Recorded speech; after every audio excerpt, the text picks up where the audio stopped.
2013 সালে মুক্তি পেয়েছিল জিৎ ও শুভশ্রী গাঙ্গুলী অভিনীত ছবি বস। বস ছবিটি বেশ প্রশংসা কুড়িয়েছিল এবং পেয়েছিল ব্যবসায়িক সাফল্য, যার পরিচালক ছিলেন বাবা যাদব।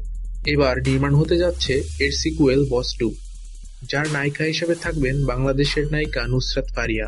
বাবা যাদবের এই ছবির সিকুয়েলে শুভশ্রীর অভিনয় করার কথা থাকলেও শোনা যাচ্ছে শুভশ্রী নয়, বস 2 সিনেমায় জিতের নায়িকা হবেন নুসরাত। এর আগে জিৎ ও নুসরাত জুটি বাদশা দ্য ডন নামের যৌথ প্রযোজনার ছবিতে কাজ করেছেন। ছবিটি ভালো ব্যবসা করেছিল। বাংলাদেশ ও ভারতের যৌথ প্রযোজনায় নির্মিত হবে বস 2। আগামী বছর জানুয়ারি মাস থেকে সিনেমার শুটিং শুরু হবে বলে জানা গেছে। কে কে বস 2 এর নায়িকা হিসাবে নুসরাত ফারিয়াকে দেখতে চান, কমেন্ট করে জানান। এলটিভির সাথে থাকার জন্য সবাইকে ধন্যবাদ। এক্সক্লুসিভ সব খবরের জন্য আমাদের সাবস্ক্রাইব করুন।